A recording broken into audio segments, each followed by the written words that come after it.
Thank you so much for joining us today for World Migratory Bird Day, Birds Connect Our World Live. And we've been enjoying our story times each week and the opportunity to share different activities with you. This week we have some special guests and activities for you. We have Alicia King, who actually joined us on one of our first story times. And then we're hoping that Kelly Moses, who is with a tribe in Northwestern Washington, we're hoping that he'll join us as our expert. Kelly is actually a totem carver, and so he has experience with some of the totems that we're going to be talking about today and that you'll see in the story that we're going to read.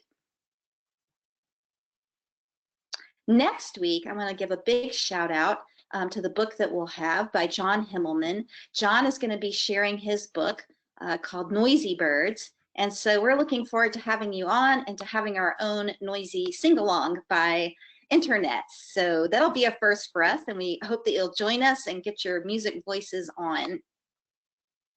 So again, this week, we're hoping to have Kelly Moses join us.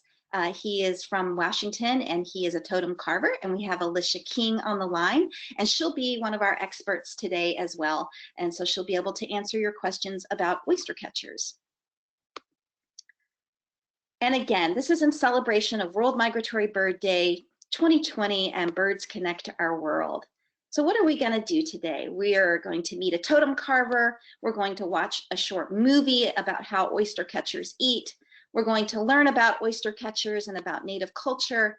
And then we're going to create our own totem and ask our own questions. And again, for those of you who are just joining, we will be giving you the opportunity to be on camera and asking your questions, and if you have your art project with you, to sharing your art.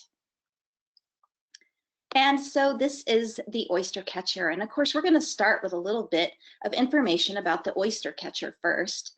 These are two species of oystercatchers that live in the United States, Canada, and Mexico, and farther south as well. The black oystercatcher is on the left and is the all-black oystercatcher. And then there's the American oystercatcher on the right, which has a white belly. So some things you might want to look at to know how to identify oystercatchers. First is that big red beak or bill. It's a very strong red beak or bill, and we're going to show you why. Secondly, are these very pale legs. They're almost white, and sometimes they might come off looking a little bit pinkish.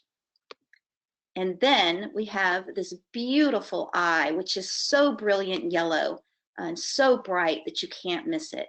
Oystercatchers are beautiful birds. Why are they called oystercatchers? Let's watch a little film and learn why.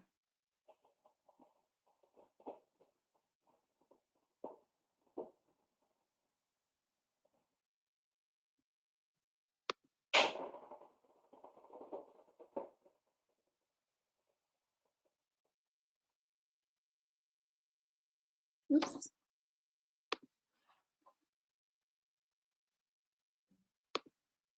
Oh, I'm sorry, that is not playing the way we want it to. Let me get that started again. There we go.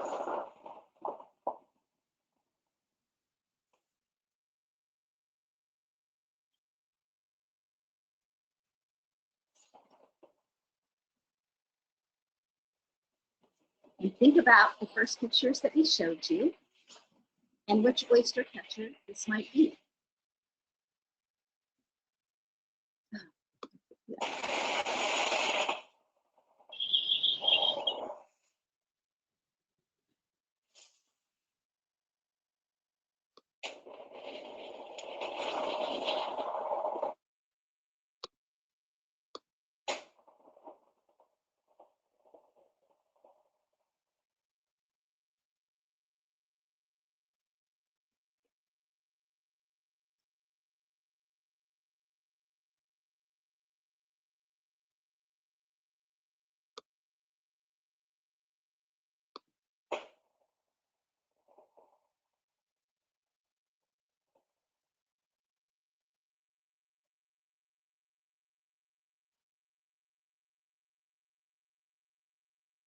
Right, way to go, Grayson. Grayson says that this is the American oystercatcher, and he's right.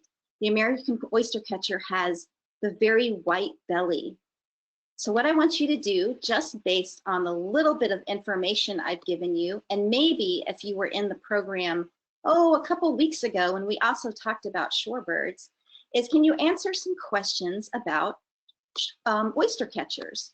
So what I'd like you to do is look at the questions here, and I'm going to go down them one by one and give you the opportunity to answer them. Now, what I want you to do is to stand up, and when you're ready to answer, you can either put it in the chat box or not, and you can hop when you've answered your question. So I want you to get up and be standing up and moving, and we're going to go to the first question. Can you find something in this picture that is something that an oyster catcher would eat? Would it be a glass of milk? Would it be this shell? Would it be the cookie? Would it be the pineapple? Which one do you think it would be? So take a hop, and I'll show you the answer.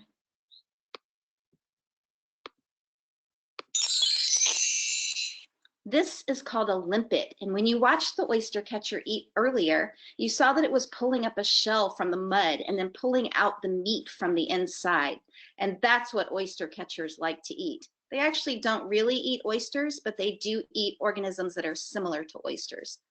Okay, can you tell me what the word is for the kind of nest that an oyster catcher makes? Is it a cavity, which would be a hole in a tree or in the mud? Is it a lodge, which would be a huge pile of sticks? Or is it a scrape, which is just a really very shallow indentation in the ground? So think about that. A cavity, a lodge, or a scrape. Grayson says a cavity. Forrest says a scrape.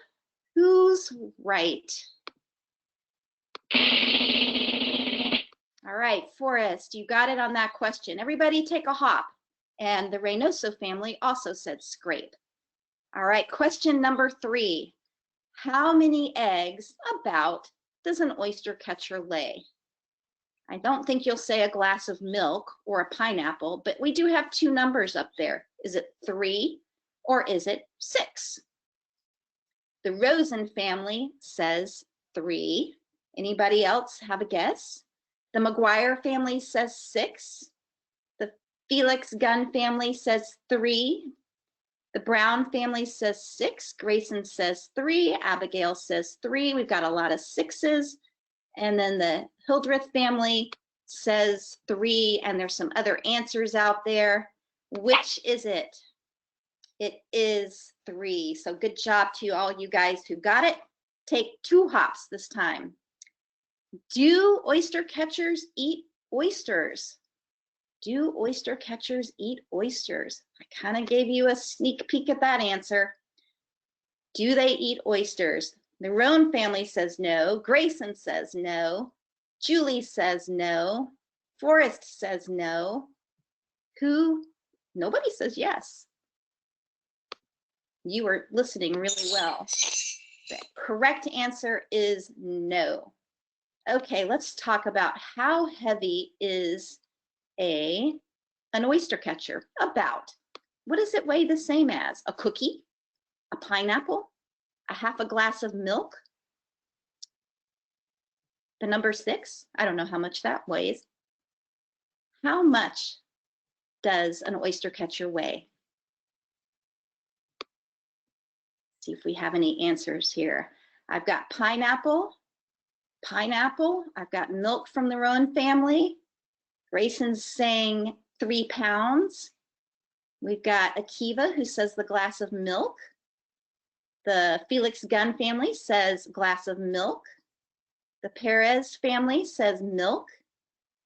Laurel and Aiden say a cookie.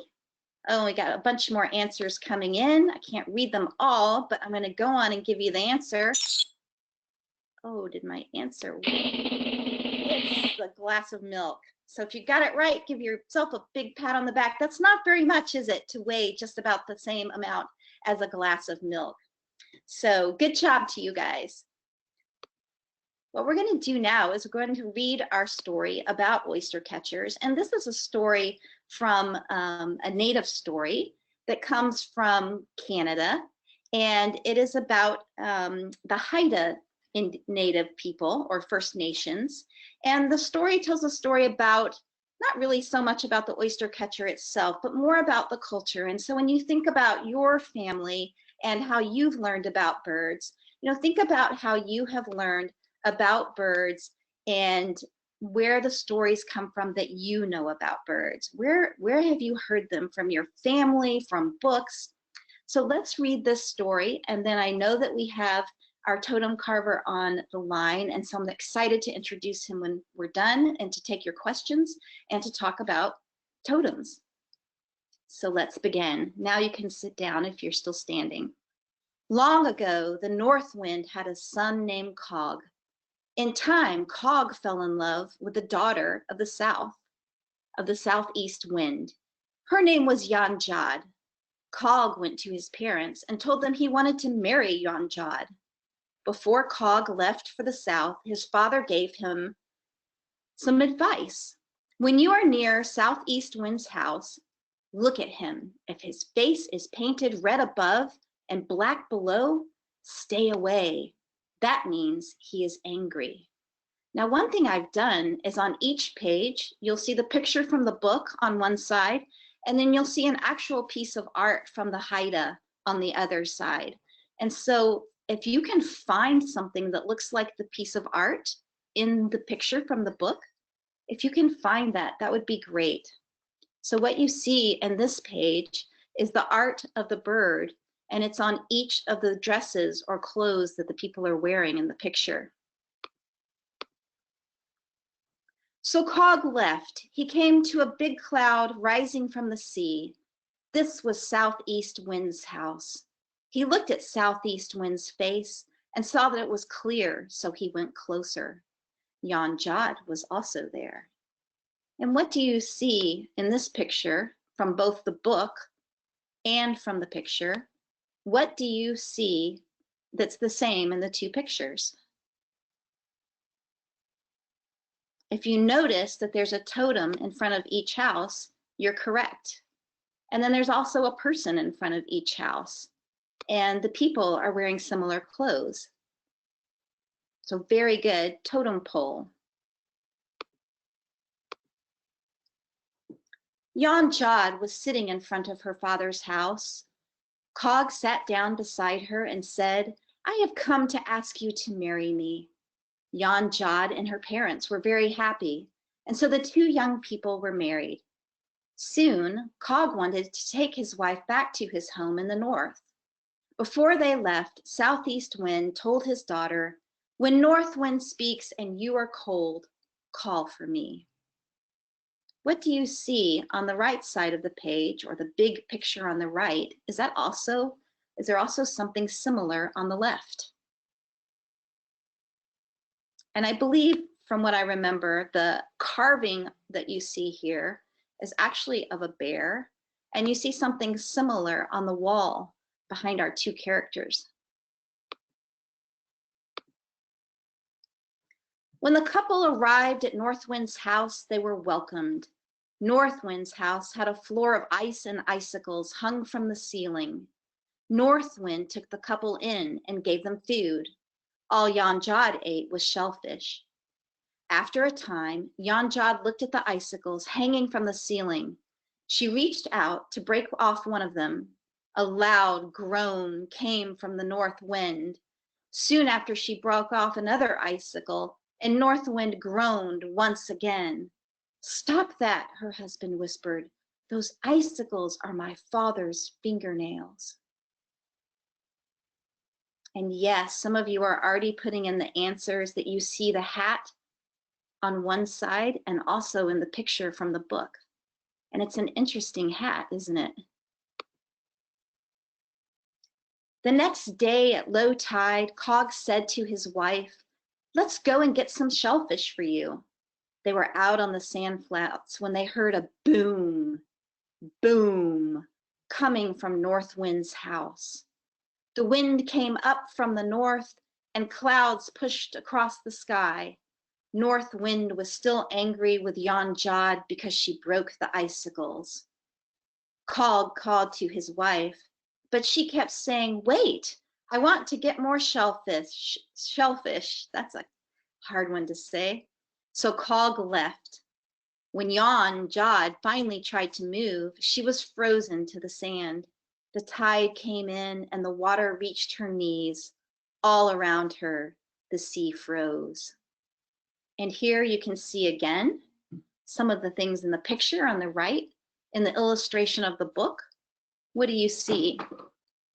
Once again, you probably see the hat, and then also this interesting blanket that they're wearing around their shoulders. After 2 days frozen in the sea, Jan Jod remembered what her father had said. She began to sing, "Father, I am cold. I want to go home. I want to go home to my father." A warm wind came out of the south. She sang, "The southeast wind is blowing on me." She felt the waves becoming warmer and warmer as she spoke. Southeast Wind had heard his daughter's cry. He got ready to see her. He dressed himself and painted his face red above and black below. He sent his servants north. He sent Takes Off the Wave Tops, Canoe Smasher, and Tree Snapper. When they arrived, the sky turned black and it began to rain. The icicles began to fall, and North Wind groaned. The floor of North Wind's house cracked into pieces. Jan Jod was free at last. She went south to her father and her home. And what does she look like now? "Why did North Wind get angry at you?" Southeast Wind asked. "Every time I broke off an icicle, he groaned. The icicles were his fingernails," she replied. "Why is your face red?" he asked. "It is red because it is so cold," she replied. "Why are your legs white?" he asked. "They were frozen," she said. So Jan Jod is the oyster catcher. Her beak became red because of the cold. Her legs are white because they were frozen.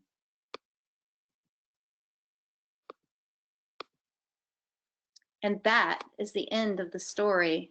But I want to open it up a little bit here, and I want to share with you our cameras and our art activity and give you an opportunity to talk about what that story means.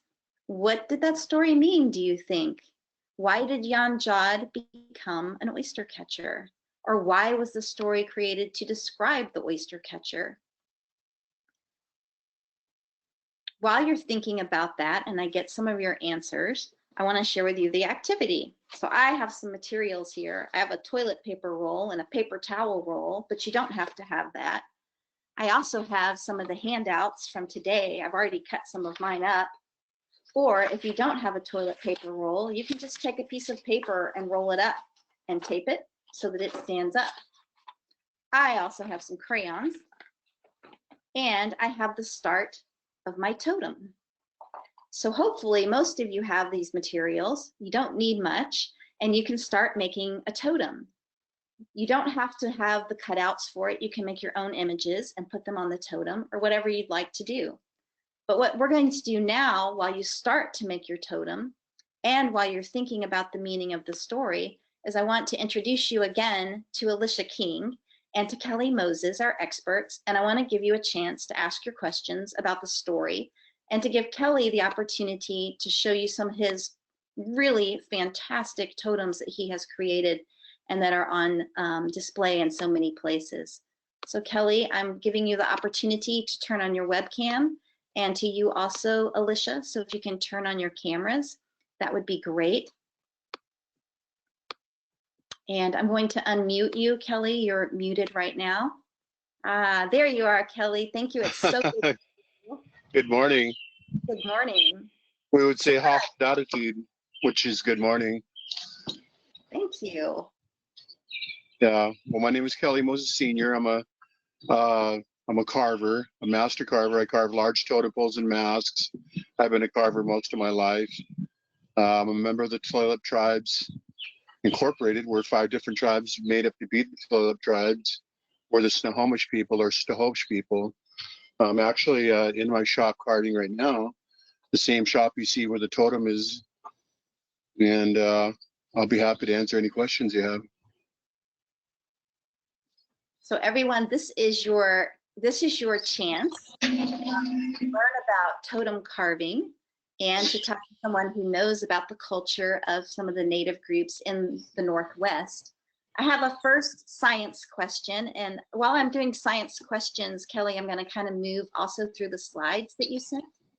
So the first question is from Tuvia, and Tuvia wants to know if oyster catchers eat crabs. I'm going to give that to you, Alicia.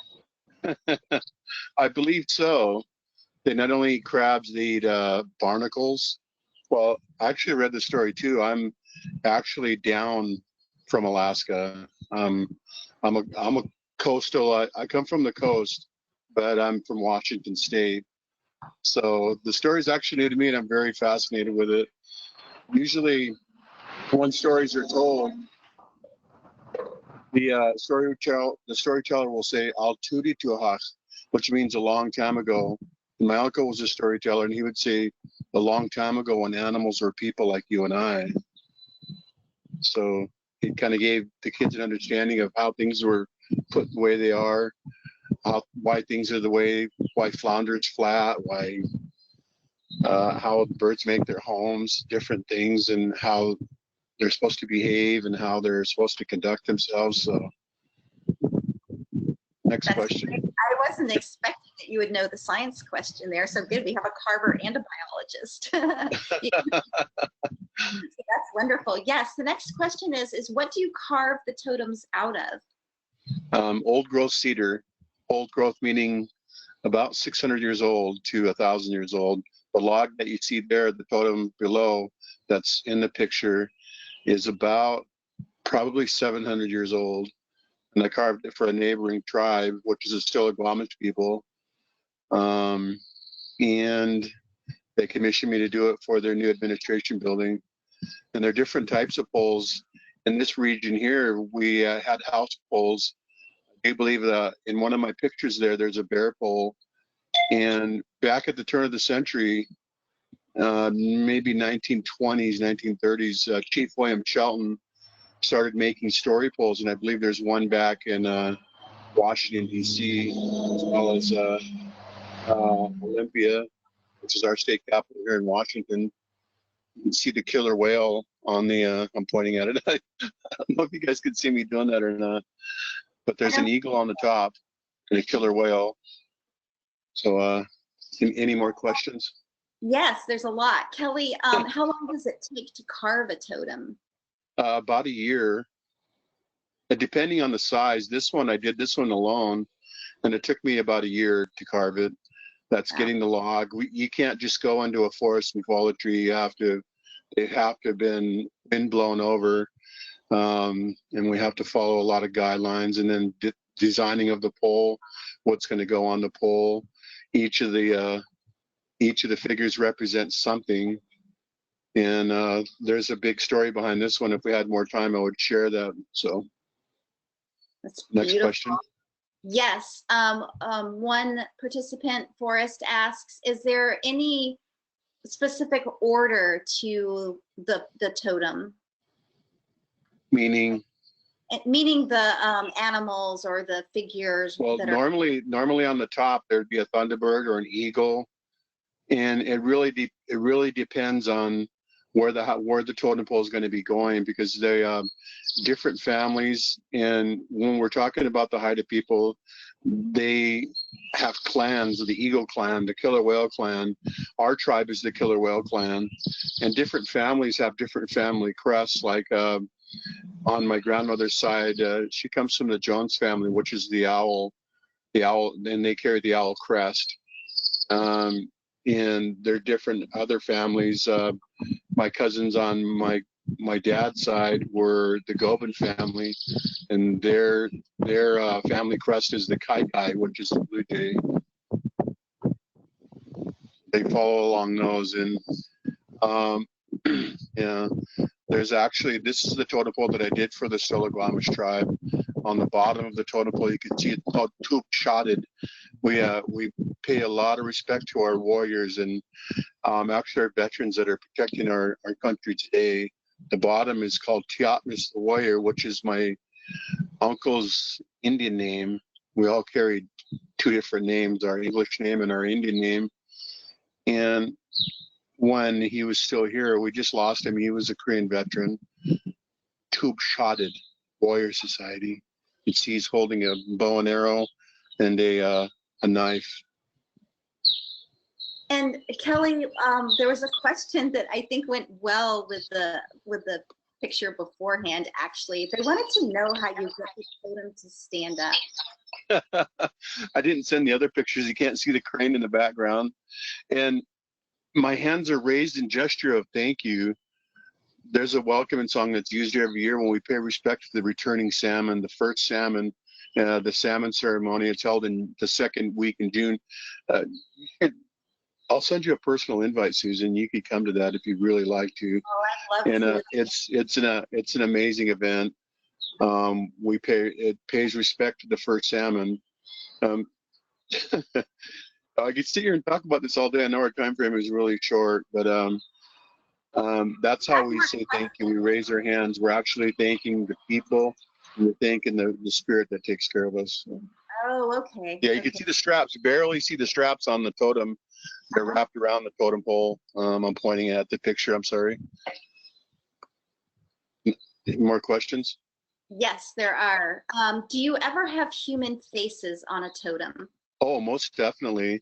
If you could zoom in on that picture, on the killer whale, on the one that's standing, there's actually a human face in the blowhole of the killer whale, which is a spirit face, and it's called the breath of life.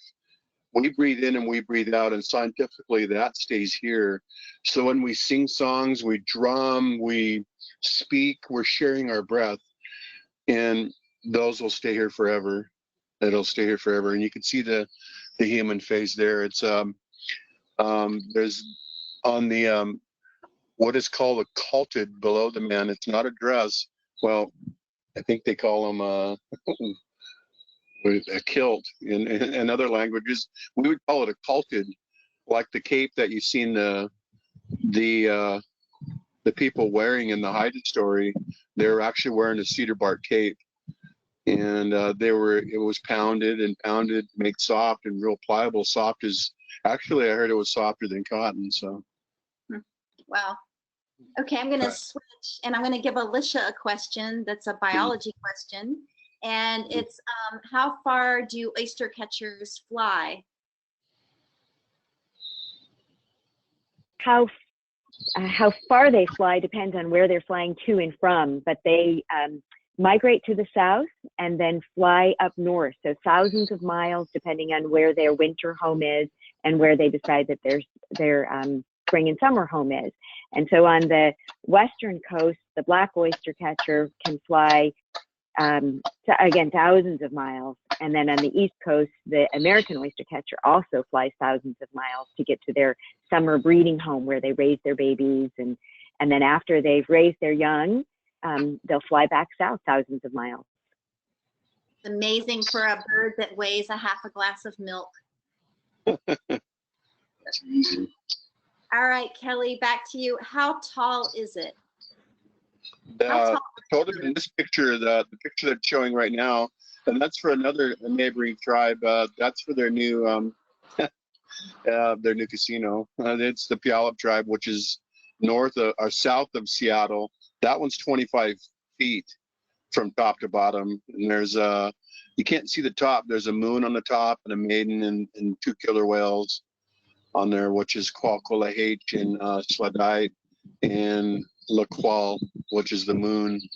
The one before that we were looking at that I was standing up was 30 feet tall, where hoping to do a 40-footer here shortly for the University of Washington. After this, when this virus hit, it kind of shut everything down. Although I work at home, I'm carving right now on a mask. And I completed the bear pole, which is one of the pictures that I sent you for our youth center. We're reviving our language and our, I'm only one of a handful of people that did this work. It's called Hachadid, which means the special gift. There's the bear pole. It's the mother bear. It was a design that I learned from my father, and he didn't complete his, and his was a short pole. And I thought of the design, and I was explaining about the gift. It is a true gift, like yourself, being a teacher, doctor. I should have addressed you as a doctor, right. Dr. Susan. So, but it's you see the two bear cubs on the bottom. But we look to our youth. They're our future. They're our future leaders. I explained to our kids that they could do anything they want to do and be anything they want to be as long as they put their mind to it. And each of them carry a special gift. And really thank you for what you're doing, the work that you're doing for your people. We always encourage our students, my students, your students, to remember who they are, remember where they come from. Well, we really appreciate that you're sharing your gift and your knowledge with us today. You are sharing it from, wow, for all over the country, Canada. I'm not sure who else is on from other countries, but a lot of people. So we appreciate that. I'm going to No, I appreciate you. My hands are up to you. My hands are up to you. I'm really, this is actually my first time, and I'm hoping, I don't think it's going to be my last time. As with the, I did document the, we did document the other poll, and we're going to do a short book on an educational book. But I do know a dozen stories, and some of them are really, really important for our children to hear. And years ago, we didn't have TVs, we didn't have VCRs, we didn't have DVD players, we didn't have cell phones where we could look up the information. It was handed down. And when we're told stories, we're supposed to tell them the same way we heard them, so they don't change, they remain the same. And they tell us why the things there are today. And hopefully I'll be able to share them in the future. That sounds wonderful. I'm going to give one question more to Alicia and then go back to you, Kelly, and then give some kids an opportunity to be on camera. How does that sound? Oh, that'd be great. Yes. Yeah. So, Alicia, the next question is, where do oyster catchers spend their summers? Where are their summer homes? So summer homes are along the northern coastal areas where they breed, and they're very specific to that kind of habitat. So they don't come inland, and they don't live in the woods, they don't live in city parks. They live in tidal areas where they can find their food sources. And as many of you got correctly on the question of what kind of nest do they have, they will scrape out just very shallow little areas, and that's where they lay their nest. And so that's on the beach areas and in those coastal tidal areas. Thank you, Alicia. So Kelly, back to you, and it's fun to work also.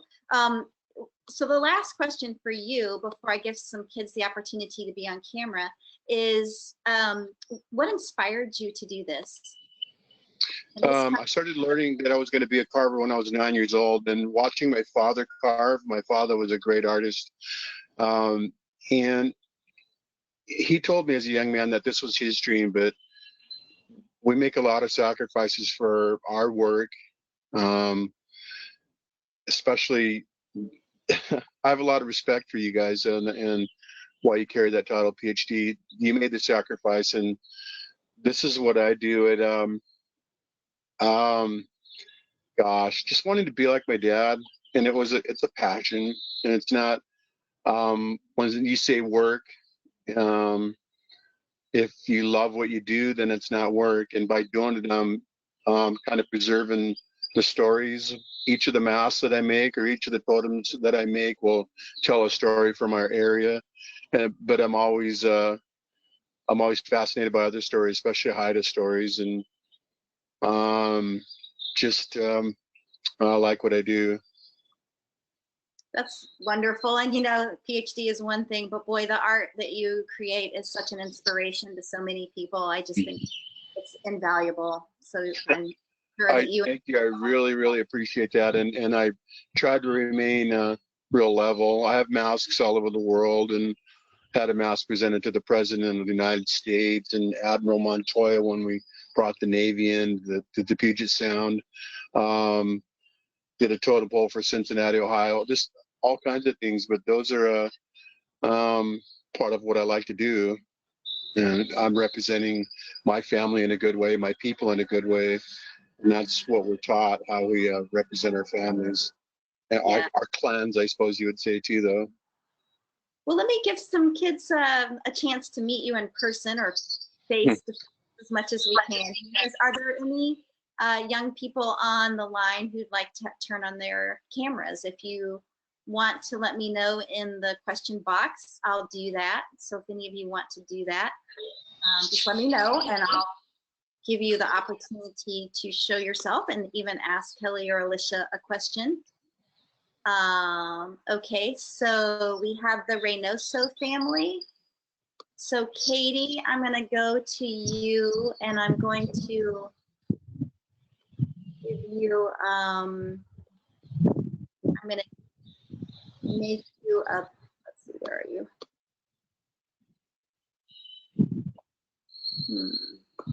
Giving me the opportunity to do that.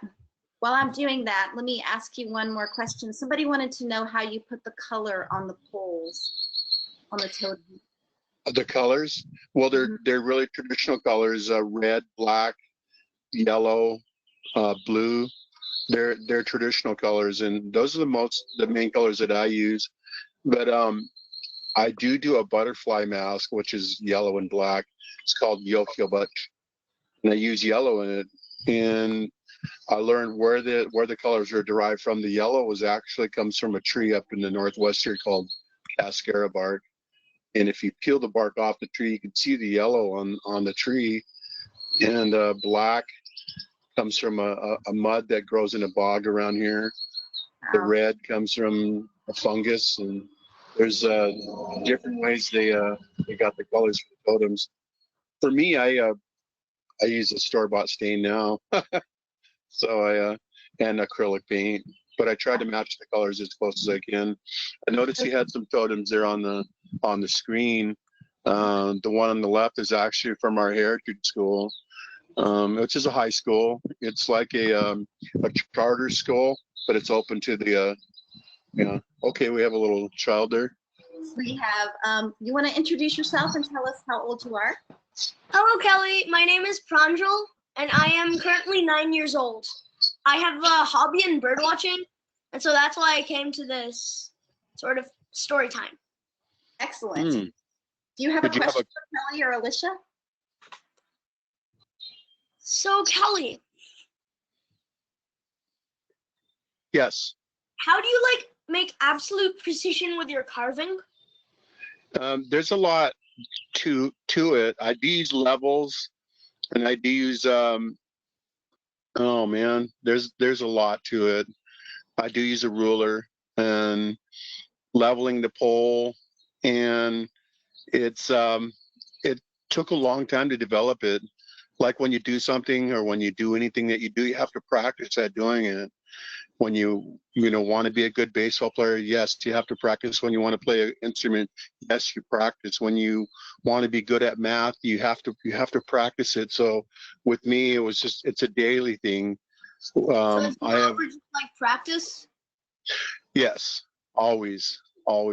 And sharp tools are very important, and they're dangerous to work with, but working with a dull tool is more dangerous than working with a sharp tool. A sharp tool cuts easy, smoothly, and like you said, precise. But getting a good education is like sharpening that tool, because our main tool is right here, your mind. Your mind is your tool. Go to school, go to college, and you'll find out what you're going to be, your special gift. I jotted what I explained. So, did you have another question? You know what? I'm going to give somebody else. to get on, so I'm going to turn off this camera. Okay. And we had a couple of families who wanted to come on. Katie, I wasn't able to get your family on for some reason. It didn't give me the opportunity to do that. So I'm going to go to the Moscoso family, and I'm going to put you guys on, and that is Grayson, who's been very active. So Grayson, we look forward to seeing you. All right, Leslie, you should be able to share your camera. No, she's doing it. Is it on? Can't see you yet. Let's see, Grayson, I'm trying to figure out. Well, I can't see you either. I had a question though. I didn't know where Alicia King was from. Well, where are you from? Oh, there it is. I live, oh, hey, it's nice when the camera works. And just really quickly, I live in Alaska, right? And I work on the Chugach National Forest. Oh, wow, that's nice. Kelly, Yes. when were totem poles invented? Well, invented is a. They weren't invented. They started carving them years and years and years and years ago, and they carved them to tell stories. But there were different stories, and in the story that we were listening to, the totem poles were in front of a house, and those, what I explained to you, had the family crests on them, or the clans on that they came from. A bear clan and an eagle clan. They're different clans that couldn't combine together when what they were saying in the story, but they go back thousands of years. I heard thousands of years. And a totem pole, if I carve one now, they say it takes just as long to deteriorate as it does to grow. So if I carve a totem pole that's 600 years old, I'm hoping that 600 years from now it'll still be here. It might be old, it might be rugged looking, but it'll still be here, and hopefully we'll still be here too. Not us, but our people will still be here, and the stories will still be here for people to know. Did you have another question? Mm-mm. All right, thank you. I'm going to let one more person say hello. We have Laurel Brown, who would like to keep your camera off. You sure not the same thing going on? I forgot to say Hoyt. Hoyt means see you.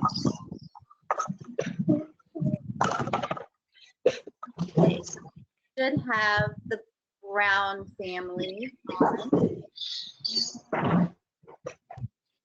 with Laurel, and I don't remember how old Laurel is.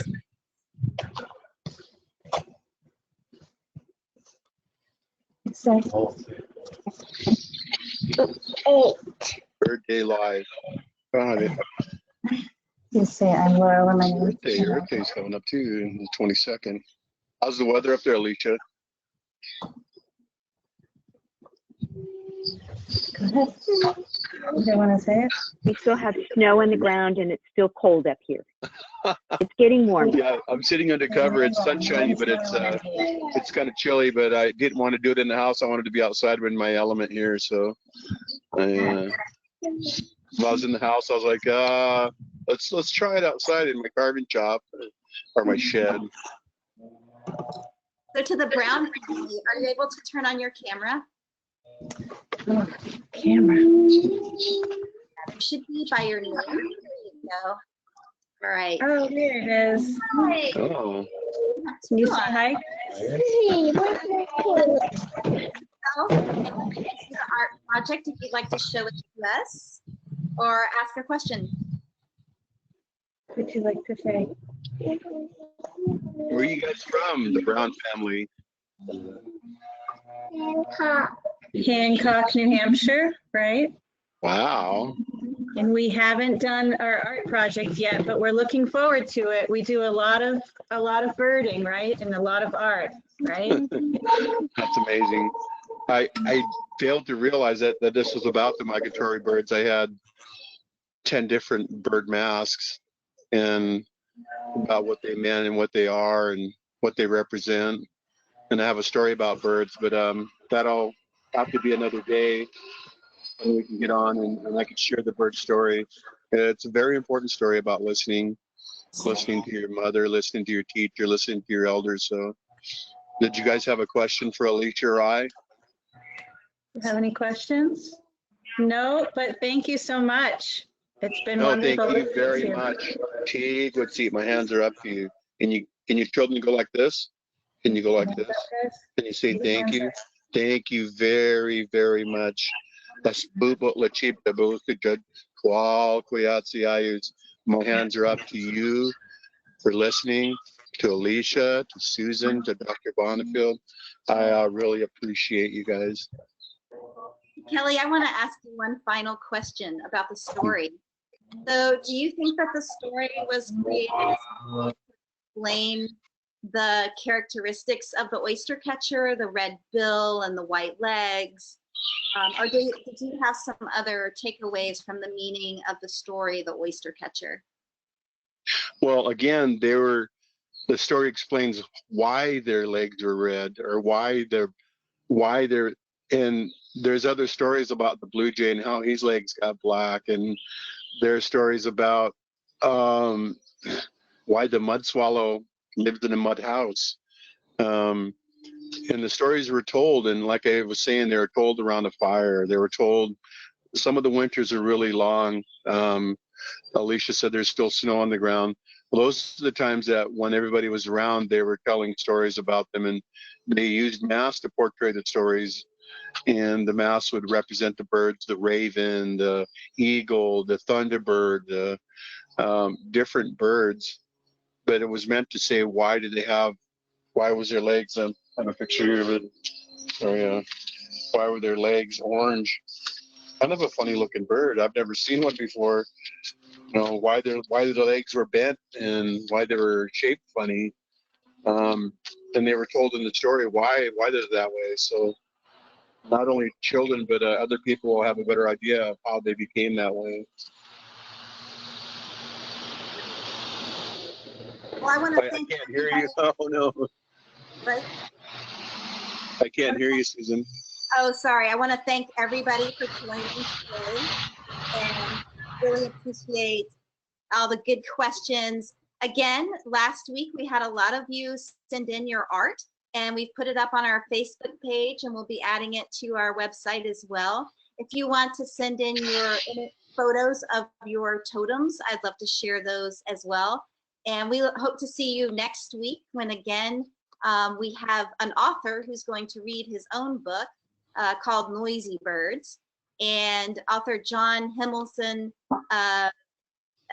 will lead you through learning about bird sounds as well. And then we will have our own sing-along. So please look forward to that information, and we hope you'll join us next week. Thank you, everybody. Thank you very much. Thank you. Thank you, Alicia. Goodbye. Thank you. I think that's it. Oh, okay.